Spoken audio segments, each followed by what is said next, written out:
মহাজন এই যে টাকাটা। টাকা তো কম কে, মাল ছিল কয় কেজি? মাল ছিল 50 কেজি। 50 কেজি ছিল মানে? টাকা তো কমে বকির লিগা, মাল ছিল 100 কেজি। তার মানে তুই চুরি করে মাল বেচছস। এই বাকিটা কি করছস ক? বাকিটা কি? সবই তো আপনারে দিছি। কি হয়েছে ভাই? আপনি আমার বাবার সাথে খারাপ ব্যবহার করতেছেন কেন? ওই তোর পোলা আইছে সাফাই গাইতে। ওই চোরের বাচ্চা চোর, টাকা কি করছস? সত্যি করে ক। নেক্সট টাইম আপনি আমার বাবার সাথে খারাপ ব্যবহার করবেন না, আর যদি করেন এখানেই বুঝে রেখে দিব। শুনেন, আমার বাবা হচ্ছে আমার দুনিয়া, কথাটা মাথায় রাখবেন। বাবা, আজকে থেকে আমি তোমার কামাই করে খামু, চলো।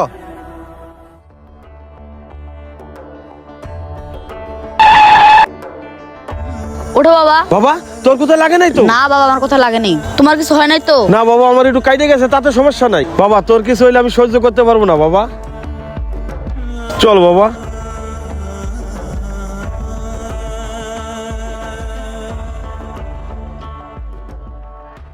বাবা ওই মুন্না যে প্রভাবশালী লোক, হ্যাঁ গায়ে তুই হাত দিলি, হ্যাঁ যদি তোর কোনো ক্ষতি হয়ে এলায়। বাবা, আমি হচ্ছি তোমার সন্তান, আর সন্তানের সামনে তার বাবার গায়ে হাত দিবে আর এটাও আমি মেনে নেবো, তাহলে আমি কেমন সন্তান বাবা? শুনো বাবা, তোমার যদি কেউ কিছু বলে না, আমি সহ্য করতে পারি না, আমার মাথা ঠিক থাকে না। বাবা, সে আমার ক্ষতি করে করুক, তাতে আমার কোনো আফসোস নাই। তুমি আমার এই দুনিয়াতে আনছো, এত কষ্ট করে লালন পালন করে বড় করছো, আর তোমার জন্য আমার সামান্য জীবনটা দিতে পারবো না? বাবা আয় তুই আমার বুকে আয়, তুই যুগ যুগ বাইসে থাক বাবা।